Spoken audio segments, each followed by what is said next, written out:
Hello, மக்களே welcome to நம்ம Tamil serial express exclusive and instant அப்டேட்ஸ்க்கு மறக்காம நம்ம யூடியூப் சேனலை சப்ஸ்கிரைப் பண்ணிக்கோங்க.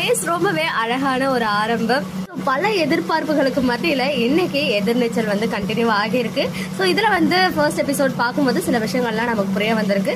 எவ்வளவு நாள் லீவ் மாதிரி கொண்டு வருவாங்க அப்படின்ற கேள்விக்கு பதில் 6 மாசம் லீவ் வந்து வந்திருக்கு. ஸோ ஏஜிஎஸ் வந்து ஜெயிலுக்கு போய் 6 மாசம் ஆயிடுச்சு அப்படின்றது இன்னைக்கு எபிசோட்ல சொல்லியிருந்தாங்க. அது மட்டும் இல்லாம நம்ம விசாலாட்சி அம்மாவுக்கு வந்து உடம்பு சரியில்லாத மாதிரி காமிச்சிருக்காங்க. அதை விட முக்கியமான விஷயம் ஆதிரை கேரக்டர் அண்ட் நம்ம பாட்டியம்மா பட்டம்மாள் பாட்டிலாம் வந்து சேஞ்ச் பண்ணிடுவாங்களோ, ரீப்ளேஸ்மெண்ட் ஆகிடுவாங்களோ அப்படின்னு நம்மளாம் நினைச்சிட்டு இருந்தோம். பட் பேர் போடும் போதே அந்த டைட்டில் சாங் ஓடும் போதே யாரெல்லாம் இருக்காங்க அப்படின்ற காஸ்டிங் டீடைல்ஸ் வந்து நமக்கு தெரிய வந்துருச்சு. அதுலயே வந்து சத்யா தேவராஜன் நேமும் நம்ம பாம்பே நாணம் பாட்டி நேமுமே வந்து இடம் பெற்று இருந்துச்சு. ஸோ அதை தொடர்ந்து இன்னைக்கு எபிசோட்லயுமே ஆதிரையை வந்து காமிச்சிட்டாங்க. ஸோ ஆதிரையோட ரீப்ளேஸ்மெண்ட் கிடையாது போல.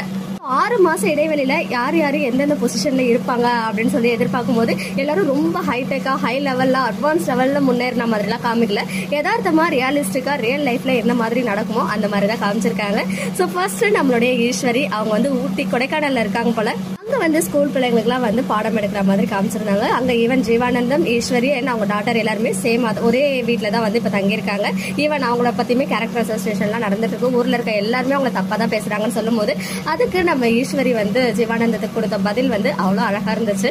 அதை தொடர்ந்து அடுத்து ரேணுகாவுடைய இன்ட்ரோடக்ஷன் இருந்துச்சு. அவங்க வந்து ஒருத்தவங்களுடைய நாதமுனி அப்படின்ற ஒருத்தர்கிட்ட வந்து எல்லாருக்கும் கிளாசிக்கல் டான்ஸ் வந்து சொல்லி கொடுத்துட்டு இருக்காங்க. அதையுமே வந்து ஒரு பார்ட் வந்து ஃபன்னியாவும் மூவ் பண்ணிருந்தாங்க. அவங்களுமே அடுத்த கட்டத்தை நோக்கி பயணிச்சிட்டு இருக்காங்க. ஃபைனலி நம்மளுடைய நந்தினியோடைய இன்ட்ரோடக்ஷன் மசாலாலாம் வந்து அவங்களுடைய வண்டியிலே கட்டிக்கிட்டு நடமாடும் ஒரு மொபைல் ஷாப் மாதிரி அவங்களே வந்து எல்லாருக்கும் போயிட்டு இந்த ஐட்டம்ஸ் எல்லாம் டெலிவரி பண்ணுவாங்க போல. ஸோ அதோட வந்து என் பண்ணிட்டாங்க. ஸோ டைம் போனதே தெரியலன்னு தான் சொல்லணும். அண்ட் ½ அன் ஹவருக்கு வந்து ஒரு பிரேக் கூட இல்லாம இன்னைக்கு எபிசோட் மூவ் ஆச்சு. பட் ஒரு குட்டி வருத்தம் என்னன்னா இன்னைக்கு வந்து ஜனனியையும் சக்தியையும் வந்து நமக்கு இன்ட்ரோ பண்ணல. மற்ற எல்லா பிரதர்ஸும் இன்னும் ஸ்டார்டிங்ல எப்படி இருந்தாங்களோ அதே மாதிரி இருக்க மாதிரி இப்ப அவங்க கேரக்டரை காமிச்சிட்டு இருக்காங்க. இதுல ஒரு டவுட் என்னன்னா ஈவன் வெண்பா அண்ட் நம்மளுடைய ஈஸ்வரியோட டாக்டரா இருக்க தர்ஷினிலாம் கூட கொடைக்கானல தான் இருக்காங்க. இங்க வந்து தாராவும் ஐஸ்வர்யாவும் இருக்காங்க. 2 பேருமே வந்து மாத்திருக்காங்க. பட் இதுல யாரு தாரா யார் ஐஸ்வர்யானே வந்து டிஃபரன்ஸ் கண்டுபிடிக்க முடியல அவ்வளவு சீக்கிரத்துல. ஏன்னா வந்து அப்போ தாரா பாப்பா குட்டியா காமிச்சாங்க, ஐஸ்வர்யா கேரக்டர் பெருசா காமிச்சாங்க. இப்ப 2 பேருமே ஏதோ கொஞ்சம் ஈக்குவலா இருக்க மாதிரியே காமிச்சிட்டு இருக்காங்க. ஸோ சீரியல் எபிசோட ஹைலைட் வந்து நம்ம கரிகாலன் தான். வேற லெவல் ஃபன்னியா வந்து மூவ் பண்ணிருந்தாங்க அவருடைய கேரக்டர் ஆஸ் யூஷுவல். ஸோ ஓவராலா பார்க்கும்போது செம்ம சூப்பரான ஸ்டார்ட்டா இருந்துச்சு. நீங்க ஃபர்ஸ்ட் எபிசோட் பாத்தீங்களா? உங்களுடைய ஒப்பீனியன்ஸ் என்ன அப்படின்னு கமெண்ட்ல சொல்லுங்க. ஓகே மக்களே, நெக்ஸ்ட் வீடியோல மீட் பண்றேன். எக்ஸ்க்ளூசிவ் அப்டேட்ஸ்க்கு மறக்காம நம்ம யூடியூப் சேனலை சப்ஸ்கிரைப் பண்ணிக்கோங்க.